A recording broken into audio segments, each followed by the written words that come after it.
Recently, we've seen Epic gaining a lot of interest in competitive Trios tournament.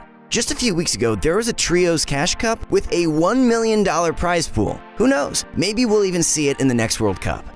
It seems like finding and playing with a good trio now could be pretty advantageous, considering that it's still in its infancy. Just like from solos to duos, adding one more player into a competitive game drastically changes how the game plays, so adapting to these new changes is crucial. It seems like the skill gap increases as more and more players are added. Needless to say, the final zones are gonna be wild. Today, we're gonna let you in on some tips and tricks so you can dominate every game you play. And while you're waiting for Trios to take over the scene, head over to InstaPro on ProGuides.com to learn from the top 1% of Fortnite players. Well, succeeding at Trios really all starts with having two reliable teammates. Obviously, it's good if you play with them a lot, but it's more important that you play well together. 3 players, each with a vastly different playstyle, just isn't gonna work. If you have one guy who likes to move with the storm and lay low, and 2 other guys who always rotate early and love to push everyone, that'll just result in arguing and counterproductivity. Let's take a look at the team comp of bugha, Animal, and Aspect. We're going to be referencing this team a lot throughout this video because they work so well not only individually, but as a team. Individually, every one of them is super aggressive. When you mix all 3, it's like they're all working in one brain, which cultivates in an undefeatable unit. I mean, can we just talk for 1 second about Sentinel? These guys are nuts. Seriously, they've been on the come up for a while now, but after signing bugha, it looks like they've really made it. Every push and every build is orchestrated and agreed upon because they would all make the same decisions. Now, that doesn't mean you should just bail on whoever you're playing with right now, but it's important to consider how you play together. That leads us right into our next point. In trios, communication is key. No matter how good your builds, aim, or edits might be, a trio that can coordinate together will always win. In fact, we'll be seeing a lot more high IQ players winning than just some creative warriors because they're just better working as a team. Now, keep watching the video because we don't want you hopping in with your team and just screaming everything just because comms are important. Let us explain. What can you do to improve your team's communication? The most important thing is confidence. While this applies to a lot of parts of the game, it's extremely important in terms of good comms. When you make a call, you need to make sure everyone else in the group agrees and go with it. Time and time again, teams die because they end up making different decisions last second and get separated. Let's say it's endgame and you're trying to decide on where to launch pad. You see an open area where you can box up. At that moment, you should be calling out exactly where you want to land and sound sure of it. Go for it and don't look back, and there's a pretty high chance your teammates will follow. Check out this clip of bugha, Aspect, and Animal. We need to go. We can go right here. Jeez. Right here. Yes, no. High ground is super high. We do not indulge in that. Yeah, the middle. Yep. Put cones. You see how early they called it out and how they simultaneously agreed and committed to that one spot? It may seem minor, but this kind of stuff adds up and is what makes them work so well together. In your trio, it's a smart idea to establish an in-game leader, or IGL.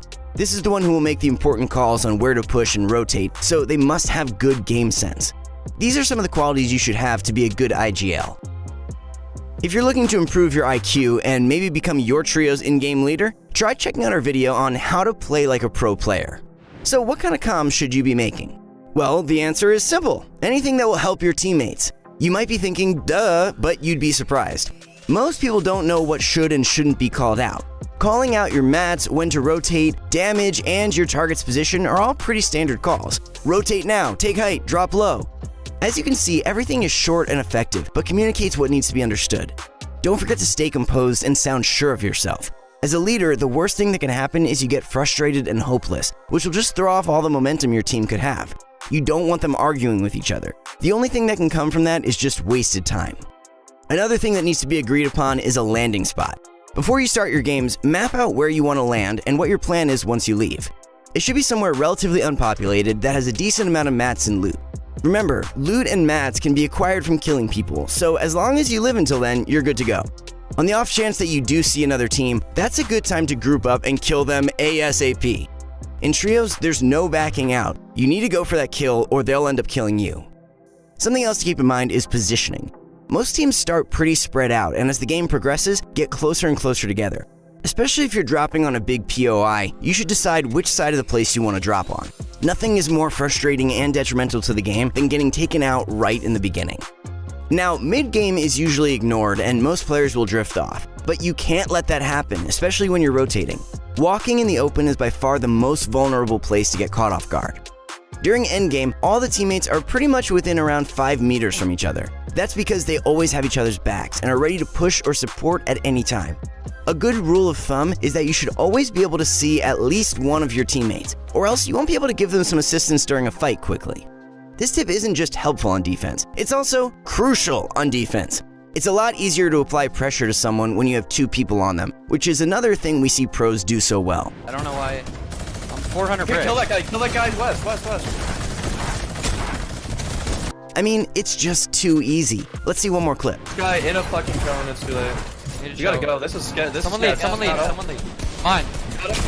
Dead? Watch the wall.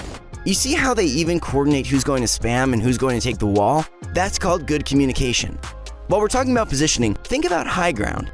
It's just as important in trios as it is in solos or duos, if not more so. Not only will you use significantly fewer mats, but you'll basically be getting free kills. When you have 3 people all coordinate a shot on one person, you can pretty much kill them instantly. With high ground, your chances of getting those shots increases exponentially. But the most important thing to remember in this scenario is staying together.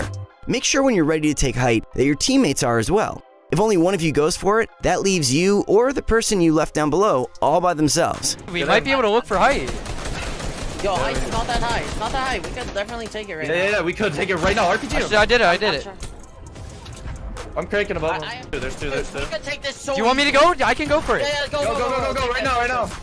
I have it. Really well done. As I said before, the most OP thing in trios is focusing. Wait, oh, yeah, never mind. Second most. You have 3 times the firepower that you would in solos, which makes it nearly impossible to counter. That's why a well-timed attack is so lethal. Epic Whale, 4DR Storm, and KNG Leno did a really excellent job calling out and focusing people in the last trio tournament. Notice their comms in this clip right here. On me. Get me. I'm coming. I'm not on you. Not close. 20. What's the white soccer? Crack, white soccer west. As soon as one of them found vulnerable players, he called it out, and the Epic Whale came over. Once he got one guy's shield knocked off, he called out white soccer skin crack to let his teammate know it was an easy kill. Then, it's an easy kill. Adding on to this, putting your enemy into a crossfire is also a really efficient way to secure a few kills. The more sides you can put pressure on, the better. Tfue, Sway, and Clix did a nice job of this in this clip right here. See how Clix is on the left and both Tfue and Sway are in front, taking shots and pressuring? That makes it really tough for the teams to handle both of them, which will allow Clix to come through and pick up the kills while the enemy is preoccupied with them. Just remember to time the push correctly so you or your partners push when they're distracted. Seral's put it really well in his communication guide. There are 3 Ds for callout: damage, distance, and direction. That's all you need to call out to let someone know which player you want to be focused. 75 blue 200 at those builds east. All the information you need is in this callout. If you want to see some really high quality VODs, I recommend checking out the Trio Cash Cup from bugha, Animal, and Aspect that we've referenced so many times. There's a lot to learn from them. While all this might seem a bit daunting and tough to pick up on, it really just comes from playing and playing. How do you think Sentinel got so good? They probably have thousands of hours. Most of this video is about communication because that's really all that matters. If you can't communicate, you can't use the extra ability from the other player. Trios is basically duos on steroids, and it has the opportunity to be one of, if not the most competitive game mode in Fortnite in the future. There's just more area for better game sense, better mechanics, and better teams. Epic will need to tweak a few things such as the loot pool, the brute, and so on, but honestly, the future of Fortnite is still looking pretty bright. I mean, it's only up from here, right?